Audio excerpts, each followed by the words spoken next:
వాళ్ళ హృదయాన్ని గాయపరిచిన సందర్భం లేకపోలేదయ్యా. నన్ను క్షమించండి అయ్యా. అడగండి.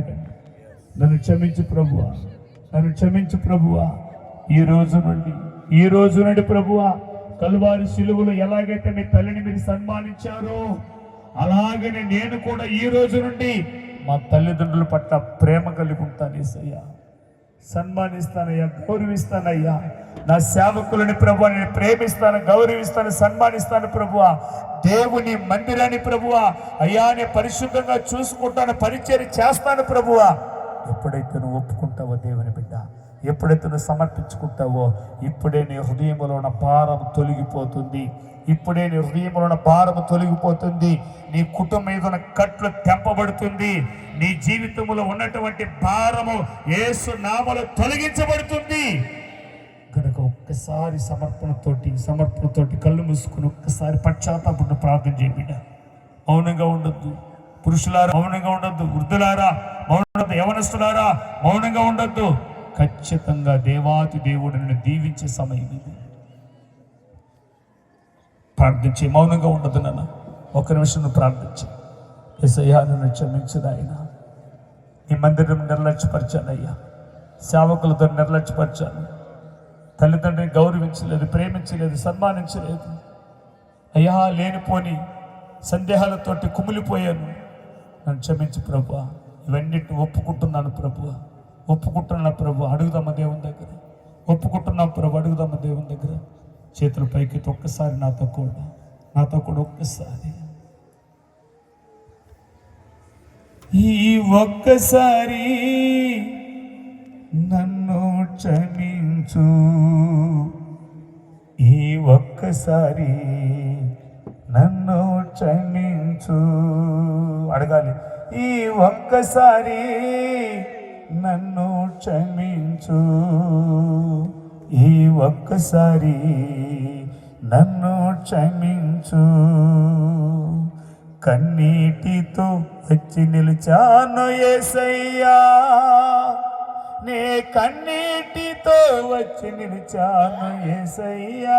నీ కన్నీళ్ళు చూస్తున్న దేవుడు ప్రభు దగ్గర చెప్పాలి, నే కన్నీటితో వచ్చి నిలిచాను యేసయ్యా, ఈ ఒక్కసారి నన్ను క్షమించు, ఈ ఒక్కసారి నిన్ను క్షమించు.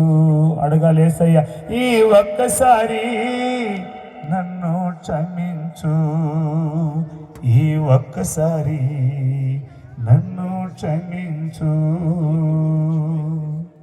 ప్రేమగల తండ్రి, కృపగలిగిన యేసు ప్రభువా, దుష్టుడు ఒక్కొక్కరి హృదయములో చొరబడి మనస్సును ఏ విధంగా చెరిపివేసి నీ మహిమను పోగొట్టుకునే స్థితిలో ఉన్నారో వాటిని తేటగా తెలివిగా బిడ్డలతో మాట్లాడి ప్రభువా వాటిలో నుంచి విడిపించబడి మహిమను పొందుకోవడానికి, కోల్పోయిన మహిమను పొందుకోవడానికి, దేవా కోల్పోయిన మహిమను పొందుకోవడానికి, నీ మహిమను పొందుకున్న స్థితిలో నుండి ఉన్నప్పుడు దుష్టుడు కుటుంబాల నుంచి పారిపోవులాగున, జీవితాల నుంచి పారిపోవులాగున, వ్యవస్థల నుంచి పారిపోవులాగున మీరు మాట్లాడిన మాటలు బట్టి స్తోత్రాలు ప్రభువా.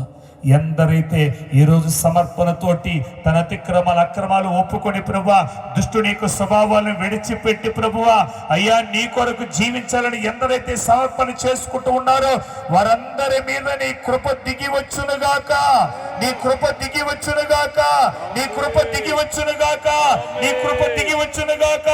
పరిశుద్ధాత్మ దేవుడి కార్యము చేయునుగాక. కృపగల తండ్రి నీకు వందనాలయ్యా. నీ సన్నిధికి వచ్చిన ప్రభువా దుష్టుణ్ణి తరిమి వేసి నీ బిడ్డలు వెలుచు ఉండగా ఒక్కొక్కరితో మీరు పయనించండి ప్రభువా. ఒక్కొక్కరితో మీరు వెళ్ళి కుటుంబాల అద్భుతాలు చేయండి ప్రభువా, జీవితాల అద్భుతాలు చేయండి ప్రభువా. నాయన ప్రతి ఆరోగ్య విషయంలో అద్భుతాలు చేయండి ప్రభువా. మహోన్నతమైన కార్యాలు చేయమని వేడుకుంటూ ఉన్నాము. మీరు చేస్తున్నారని మేము పరిపూర్ణంగా నమ్ముతున్నాము. మంచి మంచి మంచి బిడ్డల దగ్గర సాక్ష్యాలు మేము వినబోతున్నాము. యేసు నామములో అట్టి గొప్ప కార్యం నెరవేర్చు.